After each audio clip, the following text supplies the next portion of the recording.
Hi, I'm Laura Flanders. For a few weeks after the election of a new mayor last fall, New Yorkers crammed into a tent downtown and shared their hopes and dreams for the new administration. And their gripes, of course, too. Now, people everywhere here, as in other cities, are watching their governments get down to business and wondering, after the voting, after the speaking out and the rallying, what can we, regular people, do, especially poor people, do, to influence what happens next? María Archila is Executive Director of the Center for Popular Democracy, and she has a few tips. María, welcome to the program. Thank you so much. I loved the transition tent. It was a really, really beautiful and exciting expression of what New Yorkers were feeling at the time, immediately after the election, after 12 years of a government that seemed so disconnected from the lives of working class people, to just see this kind of beautiful structure that exemplified kind of the aspiration of a transparent government, an open government, and a very vibrant government. Who showed up for people that weren't there? It was an enormous mix as far as I could see. Well, I can tell you that when I went to the Talking Transition tent, I saw hundreds and hundreds of people from all over the city, working class New Yorkers of all colors, immigrants, mothers, young people, really coming to both share what their dreams and their aspirations and their expectations were for the new mayor, and to build community with other New Yorkers who were also coming to do the same thing. Now, I told all my friends, look, here's the evidence that people really want to participate in government. Here's the evidence that people have a lot to say that's not being heard. And they all said, yeah, but what's going to happen to everything that they said? How is any of this stuff going to get implemented? Here's what Bill de Blasio, the mayor, had to say at the tent. And he makes the point that some of the best ideas won't be coming from him. I think a lot of times the best solutions are grassroots solutions. And I experienced this as a city council member. I experienced this as public advocate. A lot of times you would hear from an everyday New Yorker an idea that literally never came up in any policy seminar or any briefing. And you have to be open to that. So I think some of the power of Talking Transition is that it sort of opens the gates of city government, lets everyone come in with their ideas, with their insights. And it'll be a lot of data. But I think we're going to find some very powerful ideas in it. That was Bill de Blasio at the transition tent. There he says it. Some of the best ideas come from the grassroots. Is he implementing those ideas so far, or trying to? Well, I think he has already done at least one. I know that when Make the Road New York, the organization that I helped kind of create, and my organizing home, when Make the Road New York came to the tent, we were presenting 4 very concrete ideas of what the new mayor could do to improve the lives of low-wage workers. One of them was expanding the paid sick days legislation to make sure that more workers were covered. Another one was making sure that the city could control its ability to raise wages, and others. And Mayor de Blasio already, as one of his first initiatives, expanded the paid sick day legislation in New York City. So I feel like he was listening, but he's only listening because New Yorkers are incredibly organized, and low-wage workers in particular are rising up and demanding more. New Yorkers are demanding more, and the Center for Popular Democracy is part of that. But I'm not 100% clear about everything that you do. You said your organizing home is still with Make the Road, but the Center for Popular Democracy is where you are now. Yes. So just a few months ago, I made the transition from Make the Road New York, the place where I learned the ropes of organizing and where I found kind of my roots in the movement for social and economic justice, and started a new role as the co-executive director of the Center for Popular Democracy, which is the sister national organization of Make the Road New York.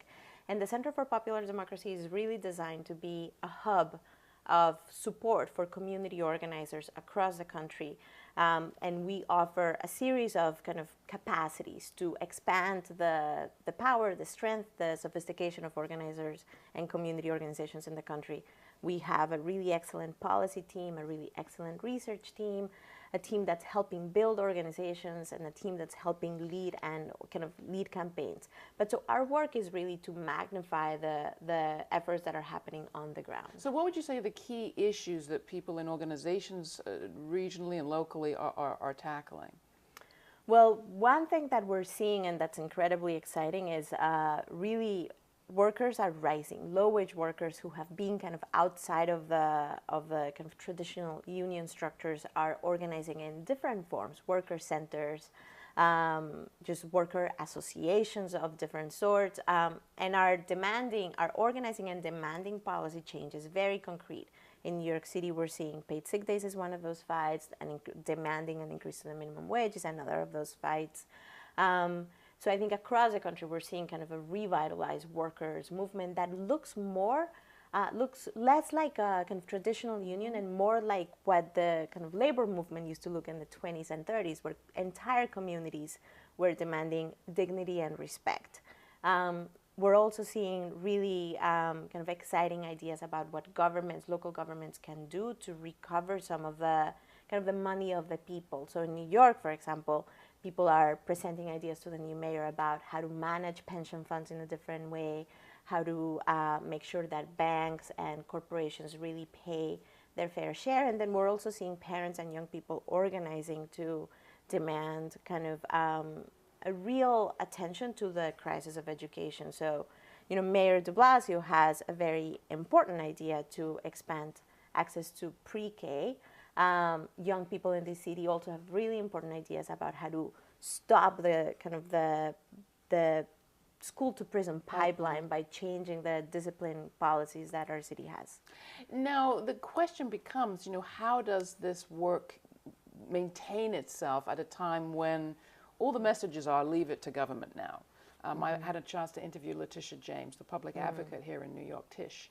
And I asked her about how does this momentum carry on? People had high expectations of Obama too. And then when he came into office, they kind of cooled off, hoping that he would take over. She said, don't have an Obama slump. Oh, definitely not. Especially now. I think that we know that the change in the politics of New York City would not have happened had it not been for the hundreds and thousands of New Yorkers who were organizing to really build a different environment, to say the way that our city is policed is it kind of takes away our dignity. The way that our economy is working takes away this idea of opportunity. So I think in cities and in some states, community organizations are playing a really vital role in changing the politics. How are they doing it? Are they camping out in people's offices? What are they doing? Well, I think that first, communities have built institutions that are resilient. So you can look at domestic workers kind of organizing in different states. The domestic workers organizations didn't really exist 15 years ago. Right. This is kind of a new form. You can also see taxi workers and restaurant workers and other types of workers forming organizations. I think one really important way in which we can ensure that that our democracy really becomes more real is by creating community institutions that are internally democratically accountable to real people and that are resilient and that are expanding kind of power by associating more and more people. I think also there are new formations nationally that allow communities to really kind of gain from each other. And you can look at the dreamers, right? 15 years ago, there was nothing. The immigrant rights movement looked very different from what it does today. I think the role that young people have played in kind of transforming the immigration debate is really exemplary of what can happen, but they also have been able to do it by building an organization that is increasingly kind of more sophisticated and able to drive an agenda. No, I'm not Glenn Beck, and I'm not going to say this has all been done by rich liberal donors, but there have been a lot of foundations who've played a role in this. Are the organizations that you're talking about building the kind of sustainability they need when the foundations do what they always do, which is at some point change their priorities? Well, I think that's actually a really big problem in our field of community organizing. Most community organizations are really quite dependent on foundations. The Center for Popular Democracy is taking this problem very, very seriously because we want to make sure that we're building a robust infrastructure that really is able to kind of express and use and advance kind of grassroots power in the to get a better economy and win racial justice. And in order to do that, we need organizations that are more resilient. I can tell you that Make the Road New York is kind of piloting a really interesting model of a partnership between Make the Road New York and a credit union to enable Make the Road New York members to pay their membership dues and also build kind of credit histories and banking histories with a non-predatory institution. So that's one way in which we're actually trying to resolve the mechanics of actually raising money from the base, raising sources and really sustaining our organizations from the base.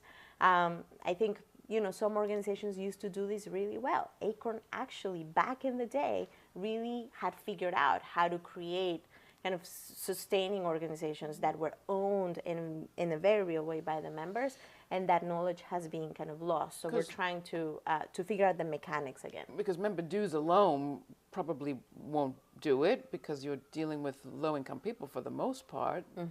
Any other sort of smart ideas? Well, so I think that the issue of member dues is really important, partly because when you look at the kind of the charity and giving in the U.S., the reality is that most of it, like 60% of it, is in the form of small donations by individuals that give to their church, that give to kind of their favorite charity. The old tithing model. Right, but it's the kind of the progressive infrastructure, the field of community organizing has not taken that challenge seriously, so we need to do that.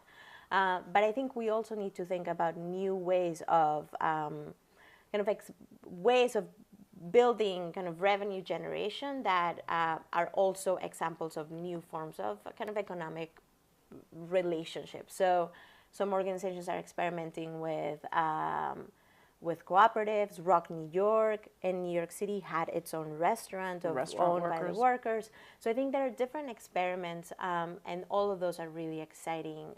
We need to obviously figure out kind of the pilots and then figure out how to bring those experiments to scale. And are there government policies at the local or regional or state level that could help some of these initiatives? When you look, for example, at New York City and you see the ways in which workforce development monies are invested, they're totally devoid from the reality of what's happening on the ground.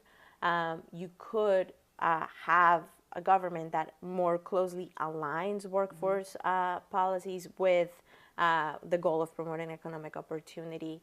But there are, in some way, the biggest cooperative that we have is our own government, and we need to make it work for us. So we need to make sure that the cities and states are using their power to raise wages.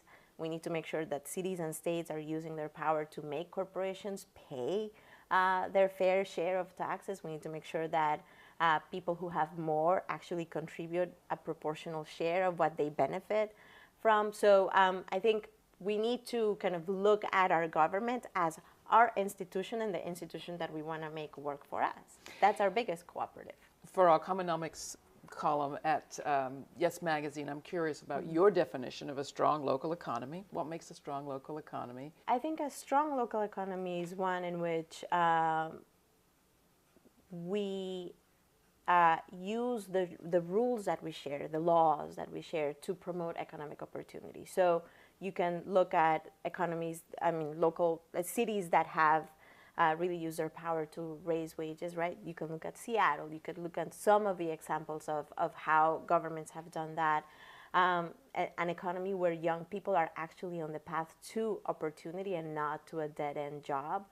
In New York City, we really have to tackle the problem of kind of a dead-end educational system, and an economy where families can live lives that are self-sustaining. And when we look at New York City and the types of industries that are growing in New York City, retail and service industries, we have an extreme part-timization, the part-timization of jobs. That's a problem that government can resolve by requiring that people, that employers in the retail industry have a minimum number of hours, that, all the workers get paid sick days, that people have family leaves. These kinds of policies, I think, make the economy stronger, make families more resilient, make communities more productive. And are responsive to the levers of government if we just figure out how to push and pull them. That's absolutely right. In our mainstream media, money media, I call it, we hear a lot about immigration as a problem. But every community organizer I talk to, every labor organizer I talk to says problem. What we are getting from the latest wave of immigrants are ideas, know-how, and a familiarity with organizing that in fact seems as if it's been lost to some extent in the United States. Is that what you find? Yeah, I mean, just on the issue of the kind of the contributions of immigrants to the economy, you can just look at New York City's economy and the reality that most of the New York City's kind of economic activity really happens in small businesses, and the biggest kind of driver of small business creation is immigration in New York City alone. So there's the money part, but it's not just the money. It's not just the money. That's right. I think community organizing as a field has really been transformed by the kind of immigrant rights organizing that has happened over the last 20 years. People come from traditions from other parts of the world that see kind of how radical it is to actually win services, how radical it is to create kind of infrastructures of support that are owned and controlled by people. And I think you have seen a kind of a revitalization of organizing in ways that are really, really exciting and that move away from some of the kind of dogmas that I think made organizing kind of dry for a long time in this country. What's happening today is immigrants are, as a force in our country, are really transforming the politics of cities, of states, of our nation, but also really moving us in the direction of being kind of the America that we want to be, an America that is incredibly diverse and that is incredibly welcoming. What's your take on localism? A lot of people think the solution is the local solution, whether you're talking local economy, local production, local organizing. You've gone from a local organization to one that's working on the national stage. Is that reflective of a ideological shift, or what do you think of the sort of discourse around the local these days? When I think about the work that I did over the last 13 years at Make the Road New York, I think the value of it is that we were able to build an organization that had deep roots in real neighborhoods, in real communities.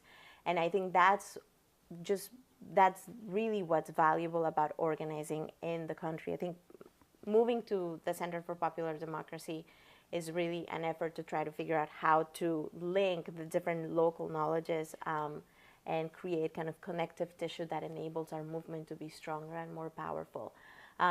But at the same time, it's people, like our world, you know, when you look at the people that are living in Queens, they have histories that have their roots in other parts of the world. And so we're both local and incredibly global.